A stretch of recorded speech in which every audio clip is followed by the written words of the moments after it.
Continuamos en Código 7 este viernes 9 de octubre de 2020. Ahí está la respuesta, Luis de Regil, de parte del diputado Martín Juárez Córdoba. No sé si estés de acuerdo en su totalidad con los dichos. Hay muchos puntos, creo, que analizar. Mira, realmente, bueno, primero que todo, el derecho de réplica, qué mejor que tener también todas las voces y los involucrados en este tema, y qué mejor en este caso para cuando en su turno le tocó al diputado Martín Juárez, que ahorita ya escuchamos algunos puntos en 14 minutos, prácticamente la Suprema Corte de Justicia de la Nación pues lo echó para atrás, prácticamente la tumbó esta ley electoral. Ahora ver el mecanismo será interesante, que comenta el diputado y quien amablemente en este momento está con nosotros vía esta videoconferencia, esta videollamada, de cómo va a aplicar el CEPAC, el Consejo Estatal Electoral de Participación Ciudadana, algo tan importante, en este caso para San Luis Potosí, en la región donde hay mayor número de indígenas, pues prácticamente, y pueblos, comunidades,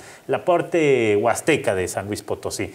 Y de hecho, bueno, pues hasta en su momento había un ánimo interesante con respecto a esta reforma, a esta ley electoral, donde iba a ser participativo todo el Estado, todas las comunidades, todas las voces se iban a escuchar en este foro. Así lo decían en enero, en febrero. Prácticamente creo que andabas en febrero en Matehuala, ¿no, maestro? Creo que estabas por ahí. Y de hecho lo tuvimos, me acuerdo, lo tuvimos en enlace vía telefónica.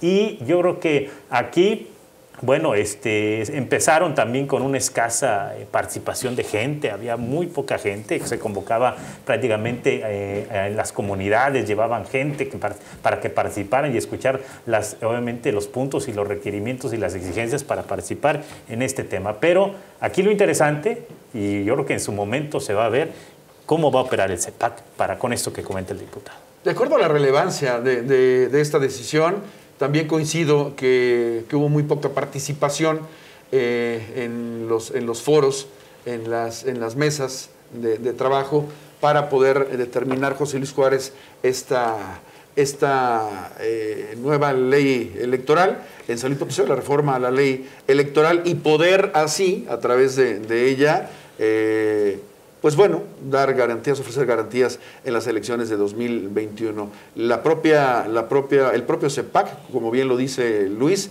el Consejo Estatal Electoral y de Participación Ciudadana, a través de su presidente, el presidente Laura Elena Fonseca Leal, aseguraba que habría una representación indígena en esta nueva ley, estarían presentes, y no fue así. Sí, se estuvo presumiendo que esta moderna ley de avanzada iba a tener representaciones indígenas en los distritos, en los principales distritos de la Huasteca Potosina. En la mañana nos comentaba la diputada Vianey Montes Colunga que las mujeres iban a ser las más afectadas porque uno de los beneficios era la violencia, era ir contra la violencia de género. Pero yo creo que también aquí, no sé hasta qué punto, salen perdiendo los indígenas porque les resta posibilidades, oportunidad legal de tener representantes indígenas en el Congreso, porque ya se aseguraba, ¿sí?, que iban a tener mínimo un diputado indígena. Y en los municipios donde hay indígenas, en los municipios iba a haber también un presidente municipal indígena. Entonces ahora, ¿cómo obligar a las autoridades electorales y a los partidos políticos a que inscriban, a que pongan ahí candidatos de las etnias, ¿no? Claro, y la representación, y la nula representación en un dado momento que así fuera, pues obviamente tendría menores beneficios para esas comunidades, al no haber un representante, al no haber un líder, un diputado que defienda sus derechos, y sus ideales, pues definitivamente se le restará importancia a cada uno de los temas que se tocarían en estas comunidades o que correspondan a ellos, Paulina Rodríguez. Sí, ahorita lo que están advirtiendo, ahorita que José Luis Juárez Díaz hacía mención del impacto que se tendrá en este sector poblacional, es que, bueno, al menos de parte, insisto, del observatorio es, solo en algunos lugares podrían contenderse por presidencias municipales y si acaso están inscritos y, bueno, tomarlo en cuenta en la contienda, porque también van, aunque uno no los tache a ellos o, bueno, tache a la persona de hasta arriba y ellos vayan en la lista de atrás, regidurías. Eso es lo único que dicen hasta ahorita estaría contemplado y solo en algunos puntos, ni siquiera en todos los municipios. Entonces dicen, eso es algo bien preocupante porque estamos hablando cómo nos presumen, ¿no? Y cómo nos advierten que vamos a las elecciones más grandes de toda la historia y todos los puestos que van a estar en juego. Y así es como están truncándole el futuro. Y ahorita, por ejemplo, Miguel, tú decías, bueno, sí, hubo poca participación.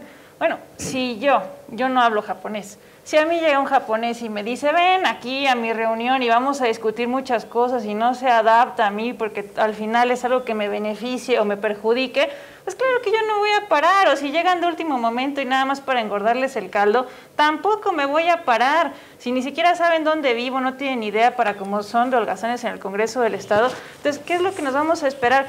Aquí algo que no es una grilla, sino es decir, qué bárbaros en el Congreso porque, por ejemplo, sacando otro tema, el tema educativo, desde el CONAFE dijeron, sí, tenemos contingencia sanitaria. Ok, ¿qué va a pasar? Hay lugares de difícil acceso donde no hay televisión, donde no hay internet, entonces vamos a capacitar gente para que de manera presencial garantice la educación en los infantes. De manera presencial, nada que la pandemia, ¿no? Esto es algo primordial. Lo mismo con el sector indígena. Pero para los diputados serán otras prioridades. Sí, que la violencia de género, no sé qué, solamente se colgaron del discurso, eso fue todo. Fíjate que recordando el tiempo en el que se empezó a tocar el tema en el Congreso del Estado, y vamos a volver con el diputado Martín Juárez, que lo tenemos en línea, no se ha ido. Es muy importante tu opinión, diputado, sobre precisamente los momentos en que se pudo haber hecho esta consulta, porque tiempo había. ¿Por qué ahora alegar que la pandemia, el COVID-19, fue el causante o fue el motivo de que no se llevara a cabo esta consulta indígena? Se pudo haber hecho antes. Había tiempo suficiente para poder dedicarle precisamente la importancia que requería y tomar en cuenta la opinión y la representación de los pueblos originarios.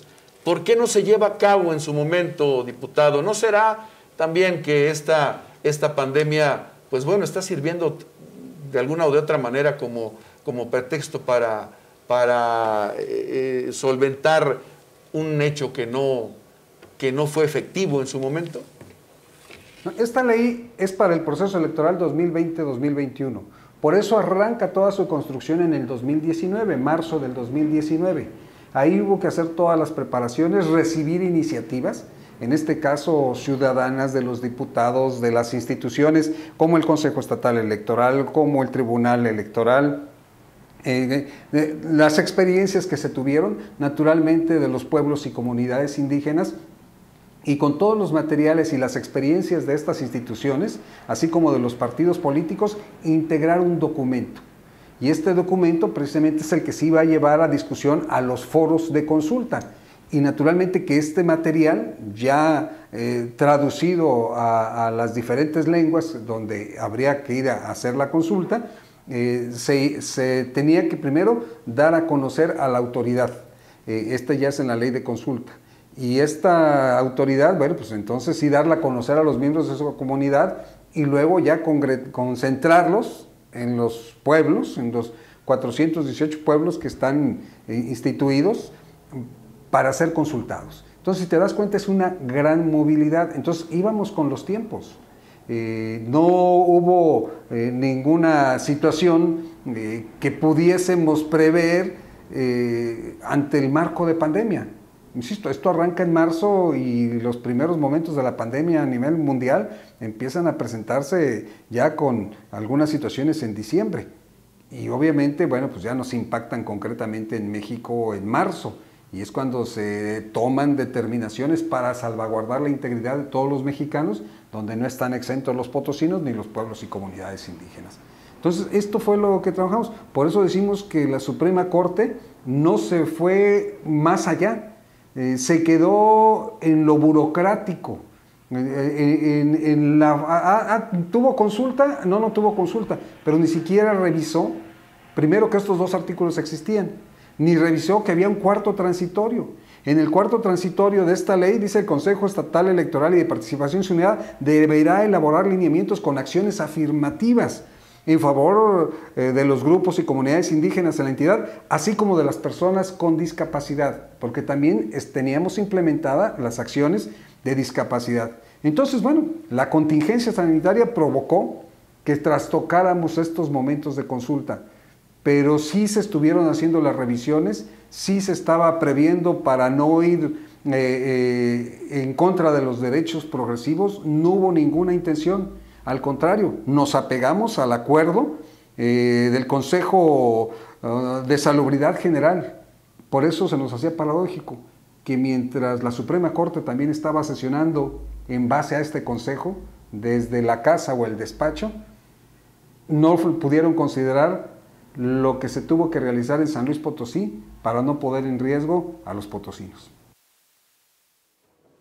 Bueno, lo que entiendo, diputado, es que todo este proceso, de acuerdo a tus dichos, fue largo y se llevó en tiempo. Iban, desde tu punto de vista, pues a tiempo, de acuerdo a este protocolo o a los escalones que se tenían que ir subiendo, pero llega entonces el COVID-19, la pandemia, y ahí priorizan la salud en lugar de exponer a la gente y sobre todo a comunidades indígenas a pues ser parte de las estadísticas. Esto es lo que dice el diputado Martín Juárez sobre la decisión o la nula consulta para los pueblos indígenas, y así tal vez hubiéramos tenido otro escenario, no se hubiera dado esta decisión por parte de la Suprema Corte de Justicia de la Nación. Pero bueno, las cosas están hechas, hay molestia, por supuesto,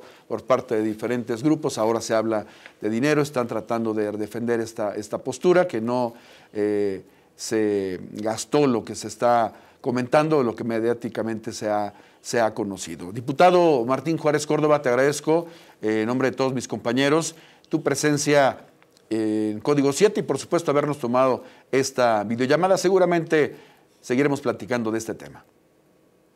No, al contrario, agradecer mucho la oportunidad al auditorio, pásensela bonito, hay que tener buen fin de semana. Gracias, Miguel, Luis, Paulina, José Luis, estamos a las órdenes.